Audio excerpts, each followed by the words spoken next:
Now, January marks the start of a new year, and this is a time when many of us can make better intentions, maybe to become healthier and to mind our mental wellness. And it's a time when some might seek help and wonder what's available. Well, with us today is James Kelly, the Executive Director of Peak House. Peak House is a 10-week live-in treatment program for young people experiencing problems with substance use. Cherokee is a former client, and really nice to have you both here today. Thank you. Thanks for having us. So what exactly is Peak House, and what sets it apart from other treatment programs? Yeah, so Peak House is first off, it's a provincial resource. So we take young people from across the province up until their 19th birthday, all genders, and it's a live-in program. One of the things that we do is we really work on holistic wellness. We're not just looking at stopping to use substance, but what's got people there in the first place and how can they work towards a more preferred life outside.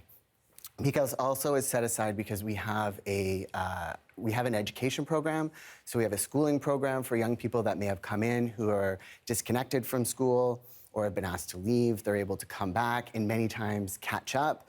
We have a wonderful school program, and sometimes people are actually able to graduate as well. There must be a lot involved over those 10 weeks. What were some of your first impressions when you went to Peak House? It's very open and very safe, very safe space. I learned a lot about myself in that time, and it gave me the opportunity to actually grow, because not a lot of us come from stable places in our lives. So especially when you're a youth, you don't have control over your surroundings, who you grow up with. And so especially being brought into the city with more opportunities and more ways to grow, it was a great opportunity for me to not only get to know what's more out in the world, but more about myself. Wow. So there was a lot crammed into those 10 weeks by the sounds of things. Yes. Yeah? Life-changing for you? Yes. Absolutely. How many people are there over that 10-week period generally? Is it the same group for 10 weeks and then you change, or is there overlap? Yeah, so we don't operate with a cohort. It's a continual intake, which is a bit of a gift because we have young people that have been there for maybe 8 weeks that are able to help mentor and invite in someone new who's just walked in, who's feeling nervous and not sure what to expect. So we have a total of 8 beds. So at any given time, we have a maximum of 8 young people at different stages in their stay. I see. Was that your experience as well, Cherokee, that you had someone saying, it's going to be okay?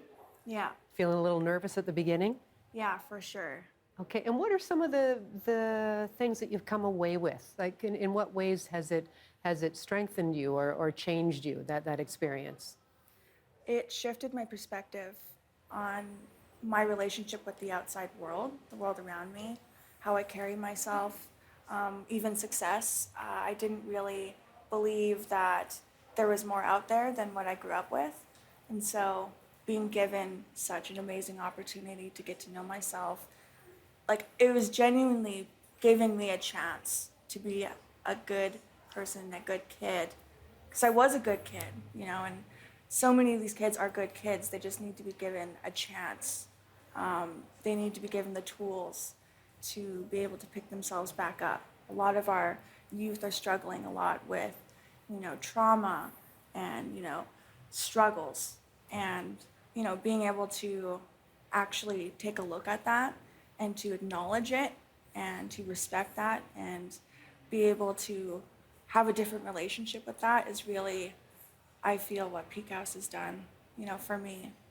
Beautifully said. Like, really, that was beautiful. And how does that feel when you see these kinds of transformations and people picking themselves up and being able to walk out with their head held high?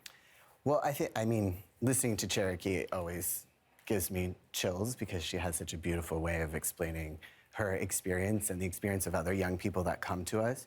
But I think what she said is exactly right. Young people come to us as good, whole, capable people, and they often come to us where substance use has been a source of managing the stress or the trauma in their life. And so getting a break from that, to learn where that comes from, and getting new opportunities to move forward in their life, especially at such a young age, is so important to them. So what kinds of skills would you say you've learned, Cherokee? I mean, in terms of advice you could give someone else who might be considering a program like this? It taught me a lot about boundaries. And those boundaries kind of helped me become a woman.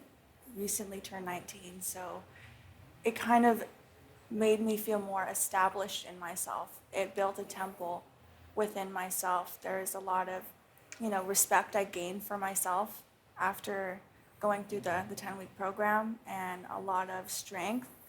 I became more confident, and all of these things that I've learned in Peak House, I brought into, my projects and my work and my passions, and I'm really grateful for that. You know what? That confidence is really showing here today. Like you're really bringing it. So thank you. And something I'm really curious about is the conversations that we've been having around shortages of programs, youth that need help. How is it that you have free beds right now? Yeah, well, it's a both and. So we absolutely need more services, for sure we do. And we have open beds available. And I think what's happening is there is a shortage of accessing the services that are currently available because there is a narrative that people are dying, there's no services, people are left waiting months and months and months to get in and aren't able to access service. The pathways to accessing service for young people struggling or for families or other supportive communities working with young people isn't super clear. And so one of the reasons why we're reaching out to folks right now is to let them know we have beds, there are other services that are also available, and to help families to navigate the pathways in order to access us. For instance, if someone is not maybe ready to come into a 10-week program, we have other services where we can outreach to them and help support them to either come into our program or support them with other resources and referrals. So we really want the public to know that there is help available, and we have a no waiting list in this moment. That is a great message to get out there. I want to thank you both very, very much for being here, and all the best of the new year to you. Thank you so much.